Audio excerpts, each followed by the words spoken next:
So we can look at immigration as a nice example. There's a recent essay in The Atlantic, I think it was, by Peter Beinart, where he starts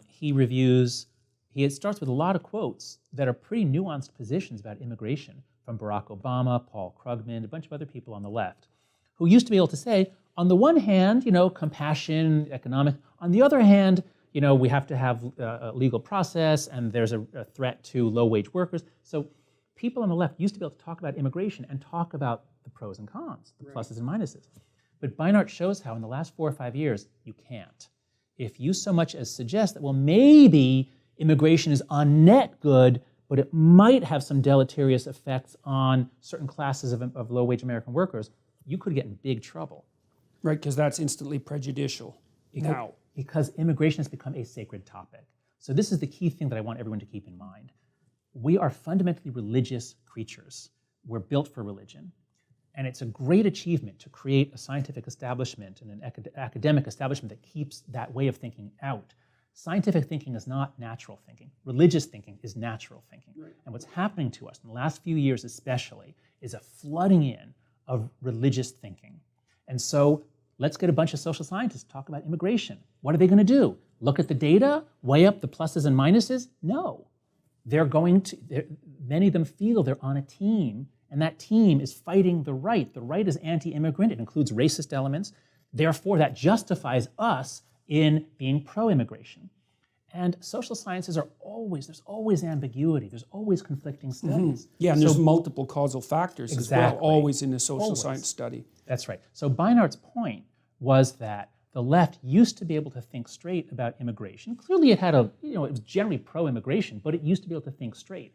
But in the last few years, a religious orthodox mindset has overtaken it. Okay, so we might as well also point out that it's a primordial religious mindset, right? Because there are I don't mean Christian or Jewish. I mean ancient, tribal, small scale, lots of gods. Right. Well, so then one of the things that you might suggest is that when you throw out a sophisticated religious structure, an unsophisticated religious structure comes in to fill the gap. I do think that's true. Okay, yes, okay. So that's definitely worth thinking about. So yeah, that's right. So that's right. The thing with religions, we have to clarify, fundamentalism is the problem, not religion.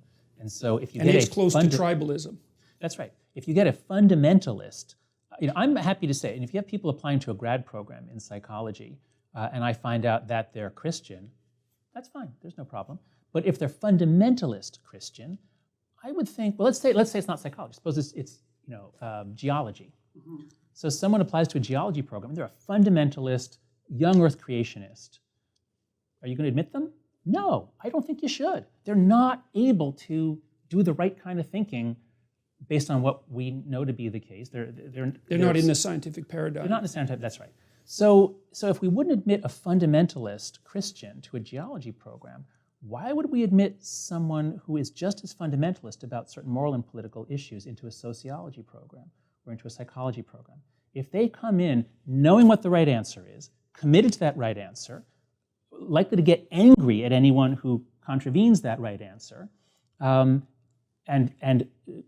showing signs of closed-mindedness, I don't think they belong in a grad program. Yeah, I guess the question is, how in the world do you set up mechanisms to ensure that you're not swamped by fundamentalists of any sort? So those are people who are reducing everything to a single cause. It's something like that.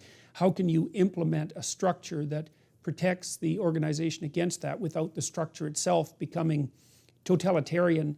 Because these things spin out of control so fast. Yeah, but so I think what we have to realize in the academy is that we face an existential crisis.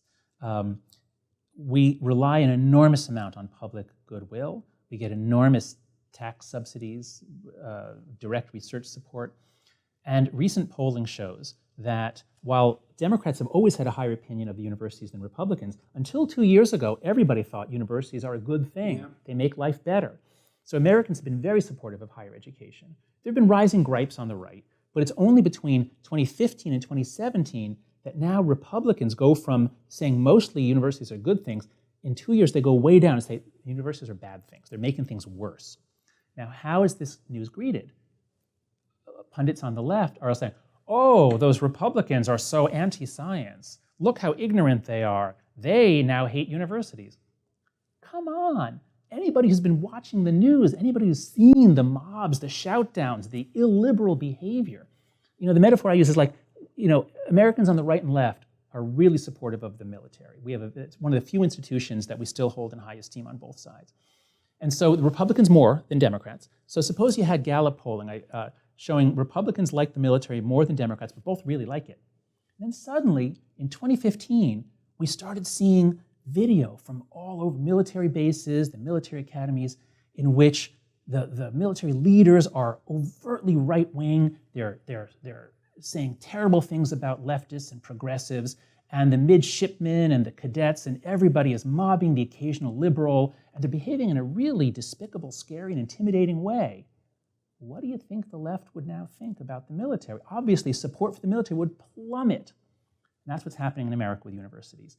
We are losing the support of half the country. This is unsustainable, especially in red states where they control the purse strings. So I think we have a major crisis. I think we've got to go into crisis mode, and we've got to clean up our act.